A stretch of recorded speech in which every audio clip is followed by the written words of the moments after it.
Okay, my YouTube people, I wanted to go over how to adjust the jets on an S&S carb. Over the winter, I redid the top end on the engine, and it seems like it could be jetted a little leaner. I've been riding around since I built this thing with the pilot jet at 28.5 and the main jet at 66.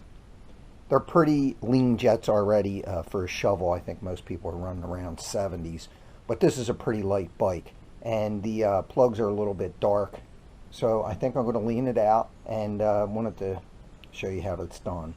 So the first thing I have to do is pull the air cleaner off, and then after I get the air cleaner and the backing plate off, I'm going to take the carb off the bike, and this is how that's done.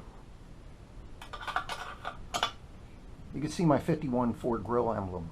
I have a video that I'll attach at the end of this video, and you can see how it is that I made all this. And in case you haven't heard me say it enough, please like and subscribe. For any of these screws or nuts that are here, I always Loctite these. I don't want to risk the chance of one of them ending up down the throat of the carburetor.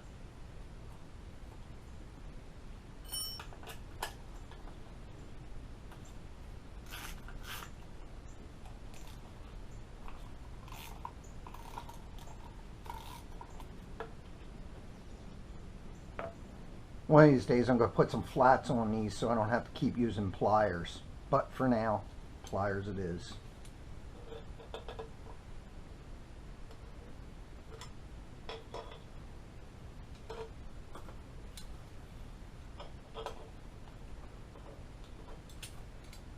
I'm almost up to 1,100 subscribers on the channel, and I really want to thank everybody. I appreciate that you subscribe. Okay, I shut the fuel off already. Now I'm going to remove the carburetor. I'm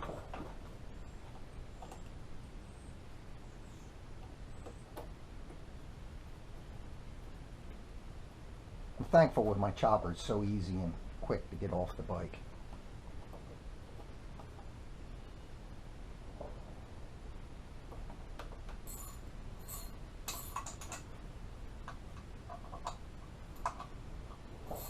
The size of the S&S Allen bolts are 5/16. Now just take it, open the throttle, and then off the cable comes.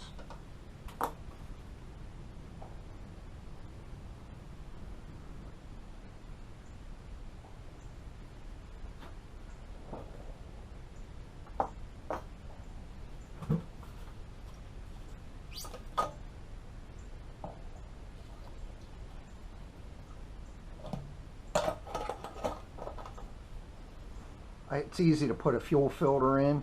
Keeps a lot of trash out of your car. Make sure you observe the flow.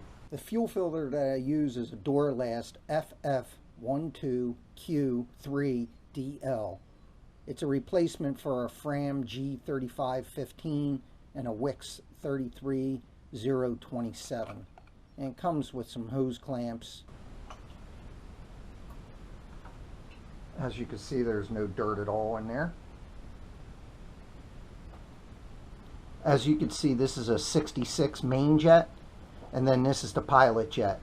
Right now it's a 29.5. 2 weeks ago I had changed it from a 28 to a 29.5, but that didn't help.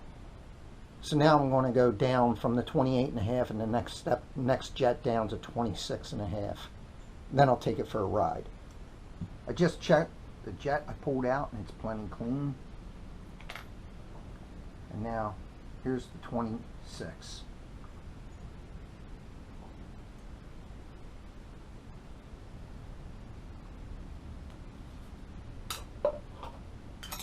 Seems like if you work on enough carburetors over the years, you get a collection of jets, and I had that.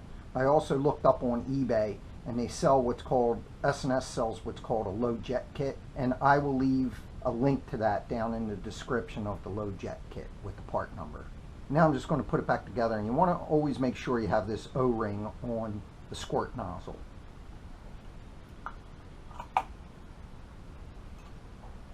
With the carburetor, I use the James gaskets and the O-ring.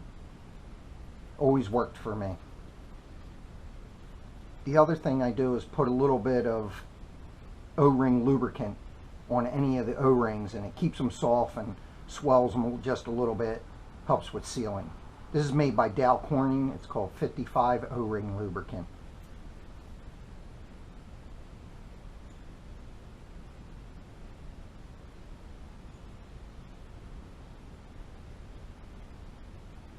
A little small layer of that.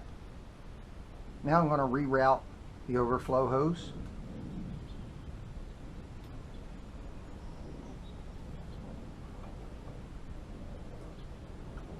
And hook up the throttle cable.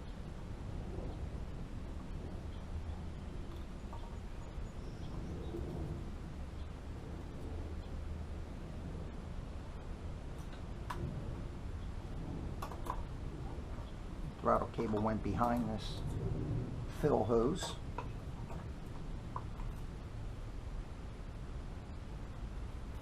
Now I'm going to install the carburetor and tighten up the 5/16 Allen bolts.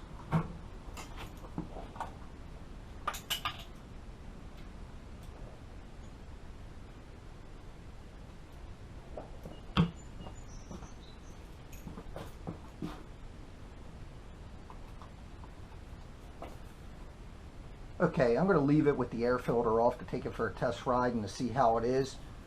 I do get the idea that the air filter provides a small amount of restriction, which will fatten the bike up ultimately a little bit, make it run a little richer. But this will give me an idea if it's close or not.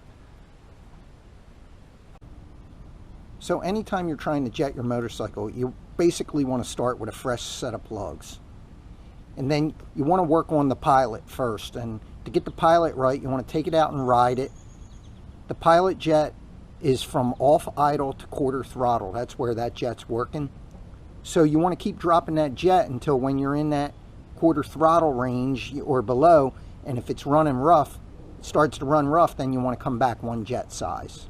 As for the main jet, I've always been told you put it in third gear, run it wide open throttle, pull the clutch in and kill the motor at the same time. Then you coast over to the side of the road, you pull your plugs right there and read them. And you keep backing them down until you get them where they're just barely chocolate brown. With the modern ignitions that come on these bikes, it's very hard to read plugs and decide where they really should need to be. The modern ignitions are so hot that even if they're running rich, they tend to be somewhat white. Anytime you change the pilot jet, you're most likely going to have to adjust the idle mixture screw, which I did on this.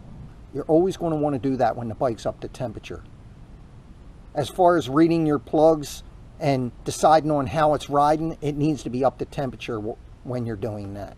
The drop to the 26 on the pilot jet was what this bike needed. Now I'm going to put the air filter back on, and I'm not going to show all the steps for that, but as I said earlier in this video, you can see I have blue Loctite on all this, and you definitely want to Loctite anything around your carburetor.